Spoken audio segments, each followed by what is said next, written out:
აქილევსის ქუსლი, დღევანდელი ფრაზა. დავიწყოთ აქილევსის დაბადებით. ზევსს და პოსეიდონს ორივეს ერთნაირად მოსწონდა ზღვის ნიმფა, თეტიდა, რომელსაც უწინასწარმეტყველეს, რომ შეეძინებოდა ვაჟი, რომელიც მამაზე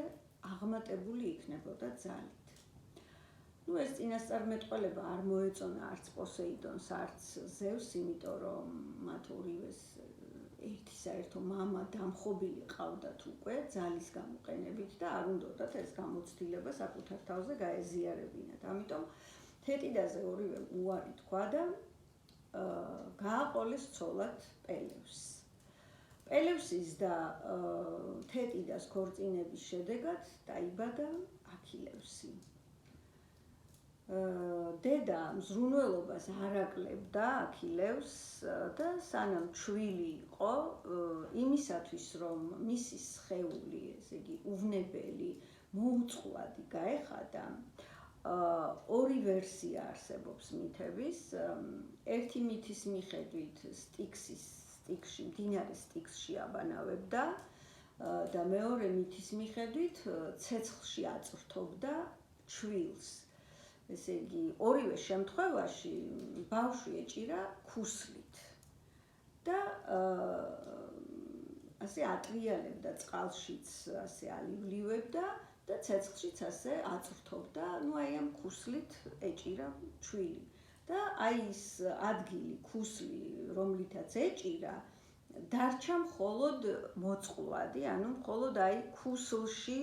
მიყენებული ჭრილობის შედეგად და ქუსლის დაზიანების შედეგად შეიძლებოდა მომკვდარიყო მხოლოდ. მოკლედ, აი ერთ-ერთი ესეთი ცეცხლში წრთობის დროს მითის მიხედვით შემოუსწრო პელევსმა მამამ და შეეშინდა ბავშვი ახლა ცეცხლში დაინახა და განრისხდა და გამოსტაცა ხელიდან ბავშვი, ამ ცეცხლიდან გამოიყვანა და ამაზე კიდევ თეტიდა გაბრაზდა, გამძვინვარდა და ზღვას მიაშურა, მიატოვა მოკლედ ეს მამაშვილი და წავიდა ზღვას მიაშურა, გაუჩინარდა. რა უნდა ექნა ახლა მამას, ადგა და ბავშვი მიაბარა კენტავრ ქირონს გასაზრდელად. და სწორედ აი ქირონმა ასწავლა მას საბრძოლო ხელოვნება, რაღაც მედიცინა, სიმღერა, დააკვრა ინსტრუმენტებზე და ასე შემდეგ, მისცა განათლება. და მასთან ერთად იზრდებოდა მისი სიყრმის მეგობარი პატროკლე. მისი მეგობარი და ალბათ ყველაზე ძვირფასი ადამიანი მისთვის მთელი სიცოცხლის განმავლობაში. ახლა წამოვიდეთ ცოტა აქეთ, გაიზარდა უკვე, ესე იგი აქილევსი, იცის საბრძოლო ხელოვნება, გაწაფულია, გმირია უკვე და აქეთ კიდევ ტროასში სალაშქროდ ემზადება, ხო, უკვე ეს ჩვენი ბერძენთა ლაშქარი და ესეც ნაწინასწარმეტყველებია, რომ მისნების მიერ, რომ ტროას ომს ბერძნები აქილევსის გარეშე ვერ მოიგებენ, ვერ გაიმარჯვებენ, ამიტომ აქილევსი მათ აუცილებლად უნდა წაიყვანონ. ამის გამო თეტიდამ თავისი შვილი გადამალა კუნძულ სკიროსზე, მეფე ლიკომედესის სასახლეში და აქ ამ ლიკომედეს მრავალი, ესე იგი, ძალიან ბევრი ასულები ყავდა და ამ ასულებში, მრავალრიცხოვან ასულებში, მოკლედ შეერია გოგონად გადაცმული. და შეერია, ხო, შეერია და დრო სხვათა შორის ფუჭად არ დაუკარგავს, იქ ერთ-ერთ ასულს გაუმიჯნურდა და შვილიც კი გააჩინა აი ამ შერეულობაში. და აქედან ახლა ბერძნები აქვთ ეს წინასწარმეტყველება, რომ ტროაში ახლა აქილევსის გარეშე ვერ წავლენ. რა აზრი აქვს წასვლას, იმიტომ რომ ესე არის უკვე დაწერილი, რომ აქილევსის გარეშე ისინი ამ ომს ვერ მოიგებენ. ომში ვერ გაიმარჯვებენ, ამიტომ უნდა წაიყვანონ აქილევსი. და ასე გაკითხვით, გამოკითხვით ეძებენ მოკლედ და ასე ჭორების საფუძველზე მიადგებიან ამ ესე იგი კუნძულს კიროსზე ლიკომედესის სასახლეს და როგორ გინდა ახლა ამ ასულებში გამოარჩიო რომელია ამდენი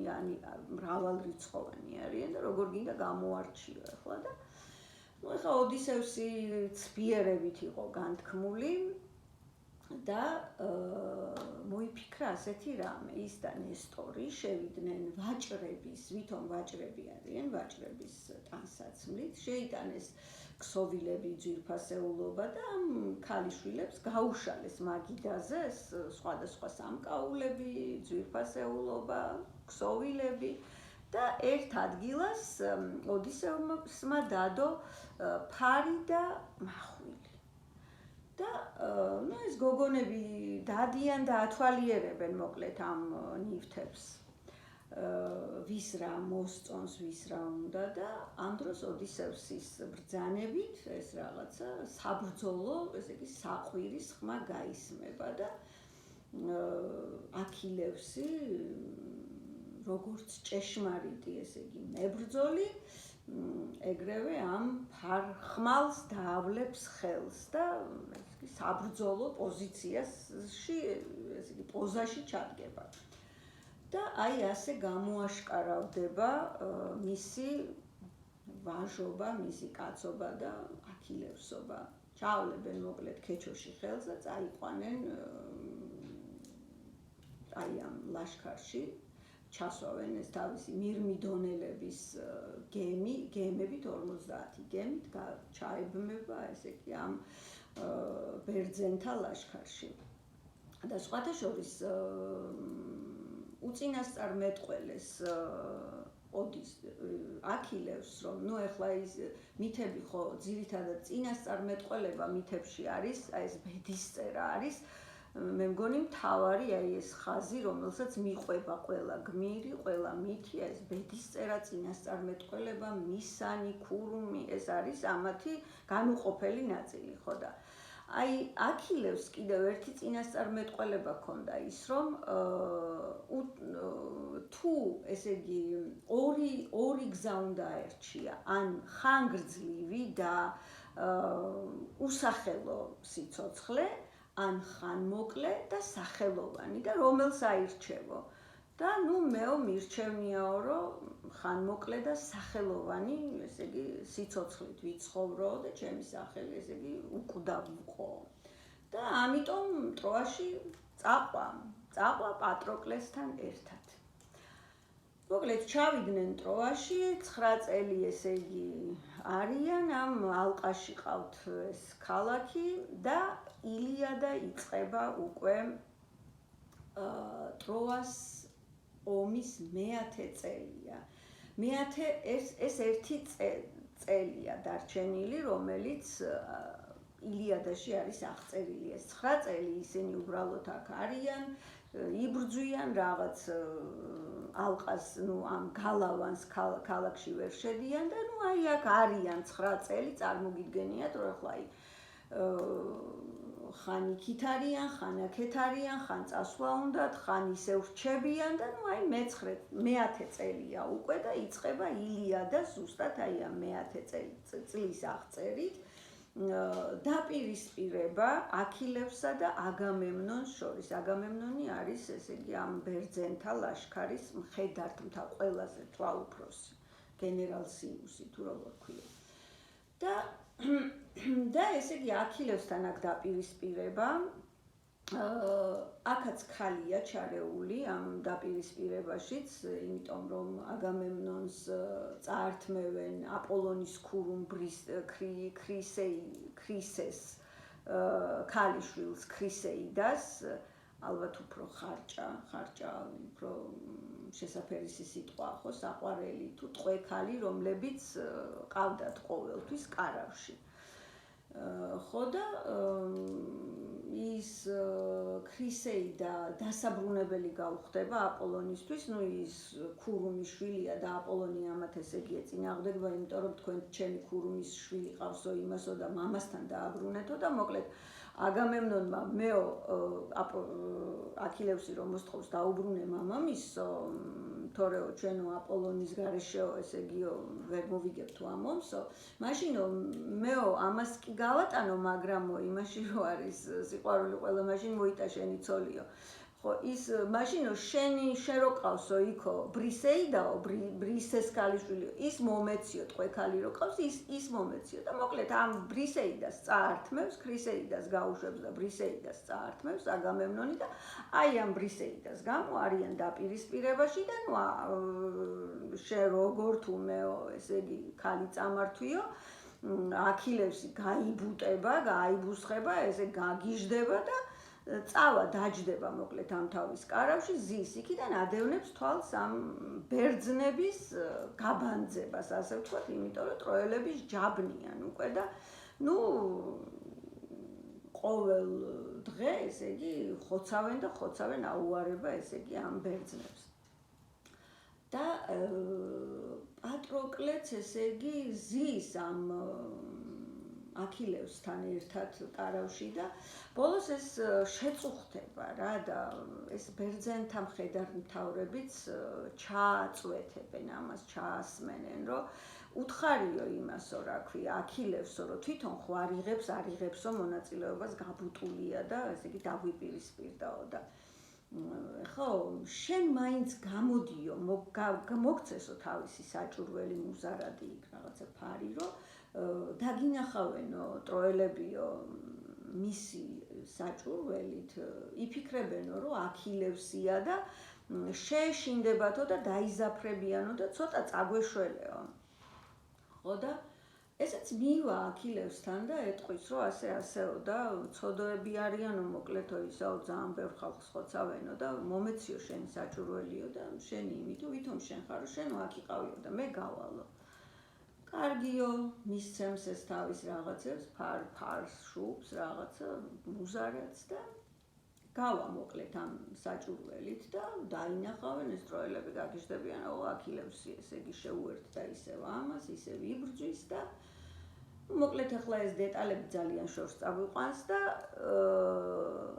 ოღონდ აქილევსი გააფრთხილებს, რომ ჰექტორს ერიდეო, ჰექტორთან ბრძოლას ერიდეო. ჰექტორი, ვიცით ხო, ტროას პრინცია, მეფის შვილია, რომელიც არის ესე იგი ბურჯი და მთავარი, მხედართმთავარი ამ ტროელების და ეს არის მთავარი გმირი მოკლედ ამის მძლეველი მხოლოდ აქილევსია და აქილევსის მძლეველი მხოლოდ ჰექტორია. ეს ორი ესე იგი ერთნაირი ძალა, ერთნაირი გმირი. ну მე მაინც ჩემთვის მაინც ჰექტორია უფრო საყვარელი. ხო და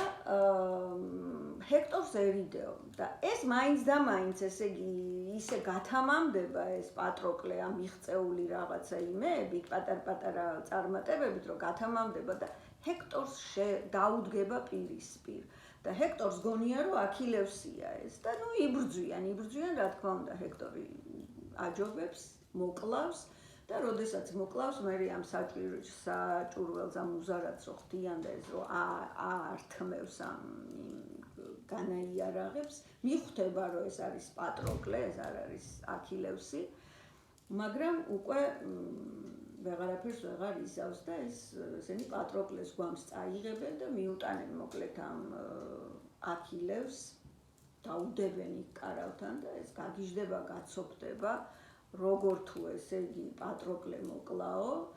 და ესე განრისხებული ამ შურისძიების მიზნით ფიც დადებს, რომ შენს გამო მე შურს ვიძიებ და ნუ მოკლედ აი ასე ჩაებმევა ისევ ამ ომში და აქედან უკვე იწყება ბერძნების საომარი პოზიციების ესე იგი აღმავლობა, უფრო ხოცავს და ხოცავს მოკლედ ურიცხვი ესე იგი ტროელები დახოცა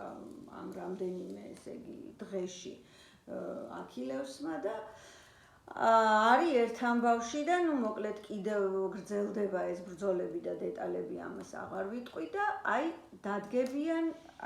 მოვა დრო როცა უკვე ჰექტორი და აქილევსი დადგნენ პირისპირ და აქილევსი არის მრისხანე აქილევსი ისეთი სახე აქვს და ისეთი მძვინვარეა რომ რაღაც მომენტში შეეშინდება ჰექტორს შედრკება შეეშინდება და გაექცევა აქილევს და ნუ აი ამ გალავანს ქალაქის გალავანს ილიადაში ასეა რომ სამჯერ ესე იგი დაარტყავენ წრეს სირბილით და აი ამის შემდეგ უკვე აი ამის შემდეგ შედგება ორთა ბრძოლა და სამწუხაროდ ჰექტორი მარცხდება კლავს ჰექტორს აქილევსი და ძალიან ცუდად ექცევა მის ცხედარს სიკვდილის შემდეგ და ალბათ სწორედ იმიტომ ალექსანდრე მაკედონელის ისტორიკოსმა სწორედ იმიტომ თქვა ეს სიტყვები არა დიდ იყავ აქილევი არამედ მიემთხვია დიდსა მაქებარსა უმიროს არც ისე დიდი იყავიო, როგორცო ჰომეროსის სახით დიდი მაქებარი შეგვხვდაო. და მეც ასე ვთვლი. ნუ ალბათ ეს ჩემი და ალექსანდრე მაკედონელის ისტორიკოსის პირადი შეხედულება და აზრი შეიძლება ბევრი ამას არ ითვალისწინებდეს, მაგრამ ჩვენ ასე ვფიქრობთ. ხო და შემდეგ ესე იგი აი რაც შეეხება იმ ცხედარს, რას გაუკეთებს, გამოაბავს ეტლზე თოკით და აი ესე დაათრევს პატროკლეს გვამის გარშემო, ესე იგი დაათრევს ასე ცხენით, ათრევს, ნუ არ ბენინებს ამ ეტლს და ნუ მერე დააგდებს და ეს არის არ ვიცი ეს მოწინააღმდეგის გმირიც რომ არ იყოს, უბრალოდ მოწინააღმდეგეც რომ იყოს, ეს არის ძალიან დიდი შეურაცხყოფა მიცვალებულის ცხედრის და ეს ნამდვილად აქილევს არ უნდა გაეკეთებინა, მაგრამ ნუ გააკეთა. და ღამე პრიამოსი, ტროას მეფე მოადგება კარავზე ჩუმად მალულად, შემოიპარება ბანაკში ბერძენთან და მიადგება კარავში აქილევს და ხელებს დაუკოცნის და სთხოვს, რომ თუ შეიძლება, ესე იგი, შვილის დამიბრუნე შვილის ცხედარი, რომ გავაპატიოსნოთ. და ისე, ესე იგი, მივაგოთ წესი, ისე ავუგოთ წესი, როგორც მას ეკადრება. ნუ მოულბება გული ამაზე მოხუცი მეფის, ესე იგი, სათხოვარზე და გაატანს ცხედარს და ისინი უკვე აი შეაქთ ესე იგი ქალაქში შეაქს ესე იგი მამას ქალაქში ეს ცხედარი და იქ უკვე ესე იგი წვავენ ცხედარს იქ თავისი წესები აქვს ალი ნუ იქ ცეცხლი და რაღაცაც უფრო დიდია კოცონი და ასე შემდეგ ნუ ასეთი წესი ჰქონდათ და აი ამით თავდება ილიადა აქილევსის სიკვდილზე არაფერი უწერია ილიადაში ჰომეროს არც ოდისეაში, უბრალოდ ოდისეაში ჩნდება უკვე აქილევსი მკვდართა საუფლოში, მიცვალებულთა საუფლოში, იქ საიქიოში, სადაც ეკითხება მოხვედრილ ოდისევს, ნუ იქამდე მივალთ, არ მოკვდება ის ცოცხალია და უკან დაბრუნდება, ერთადერთია რომელიც ჩავიდა და უკან დაბრუნდა, ხო და ეკითხება ამბებს და ანუ არ იცის მან შემდეგ მითებში უკვე გვიან მითებში, უფრო მოგვიანებით მითებში არის აღწერილი, ესე იგი აქილევსის სიკვდილი და როგორ ხდება პარისი კლავს მას ისრით და აპოლონი ესე იგი ისრის მიმართულებას განსაზღვრავს რომ მოხდეს ქუსლში აპოლონი ეხმარება მოკლედ ესე ისარს პირდაპირ მიმართავს აქილევსის ქუსლისკენ და პარისის ნასროლი ესე იგი ისარი ხდება აქილევს ქუსლში და აი ამის შედეგად ხდება ეხლა რაც შეეხება ჩვენს ფრაზას აქილევსი მოვილიეთ, ხო, ნახეთ როგორ კვდება და ეს ერთი ადგილი მთელს, ესე იგი ამ სხეულზე ერთი მოწყვლადი ადგილი ქონდა და გადატანითი მნიშვნელობით ჩვენ რა დროს ვხმარობთ. ესე იგი საგანი იქნება, სხეულის რამე ნაწილი იქნება, დაავადება იქნება, საქმეში რაღაცა ამბავი იქნება, რაც არ უნდა იყოს, სუსტი ადგილი, რომელიც ჩვენს დამარცხებას გამოიწვევს, რომელიც ჩვენს წარუმატებლობას გამოიწვევს, რომელიც მიგვაჩნია, რომ ჩვენთვის ეს არის რაღაცა სუსტი ადგილი, სუსტი წერტილი, ეს არის ჩვენი აქილევსის ქუსლი, რომელიც დაგვამარცხებს, რომელიც წარუმატებლობას მოგვიტანს და ასე შემდეგ. აი ამ დროს ვამბობთ ხოლმე, რომ აი ეს ამბავი არის ჩემი აქილევსის ქუსლი, ეს ადამიანი შეიძლება იყოს ჩემი აქილევსის ქუსლი და მრავალი რამ. ჩვენ ყველას გვაქვს თითო ესეთი აქილევსის ქუსლი, ასე რომ, როდესაც ამ ფრაზას ვიხმართ, უკვე გვეცოდინება რატომ ქუსლი და რატომ აქილევსის. დღეს აქ დავამთავროთ, მომავალ ფრაზამდე.